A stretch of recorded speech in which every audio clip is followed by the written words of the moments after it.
Lawmakers agree the state's energy production doesn't meet demand, but they're split on how to move forward.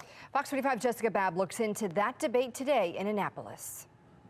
Over the past few months, the proposed transmission line, the Maryland Piedmont Reliability Project, has been serving as a backdrop to some of the state's energy conversations, highlighting gaps in some of the state's policies and also issues with how much energy the state generates. So today, the Senate Education, Energy and Environment Committee heard from energy officials about how the state can move forward and meet energy demands from here. When you walk in a room and flick the light switch, you probably don't think much about it. You're probably not worried about where that energy comes from or if the state is creating enough of it. But this legislative session, lawmakers are. People want their lights to go on, and if they don't, they're going to raise holy hell.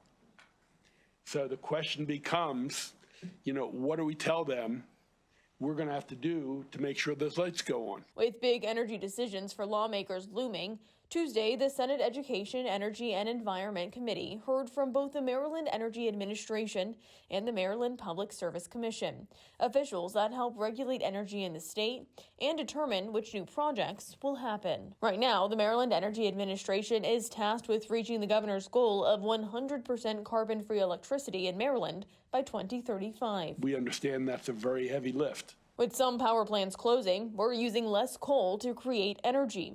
Right now in the state, nuclear and natural gas make up the bulk of it, with other renewable sources like solar bringing in small amounts of our overall energy. Director Paul Pinsky points to the data. The production in state is decreasing.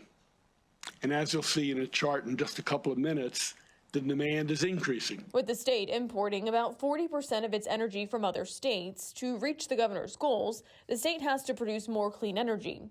But they say there are major challenges.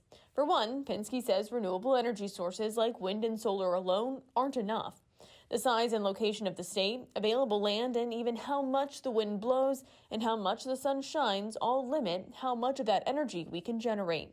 They say their model predicts they'd have to nearly double nuclear energy production, which they say that's unlikely in the next decade. I think it's going to be incumbent on the elected leadership to figure out how we fit in this new economic entity, the data center, so that it doesn't cause harm. And when it comes to data centers, who are in part driving the demand for more energy, as more of them pop up in the region, there's been a lot of discussion to figure out how to make it work, with concerns the data centers could soak up a significant amount of energy from the grid. One solution is to co-locate data centers, meaning they would have direct access to a power source, anything from a power plant to a solar field, and it means they wouldn't be drawing resources from the grid.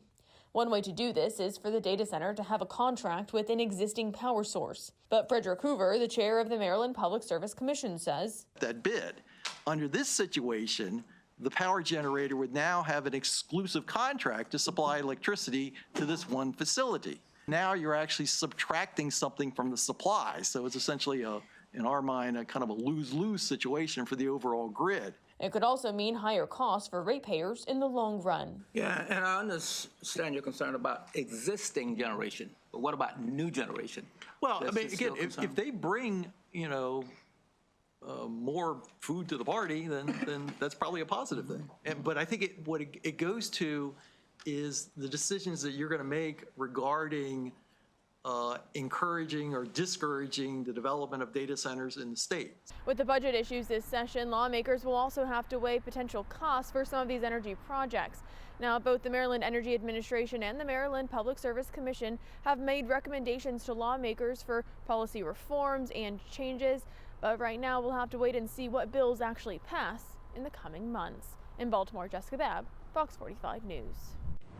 I'm Mary Bubala. Thank you for watching. Here's another video for you to watch. Also take some time to subscribe to our YouTube channel.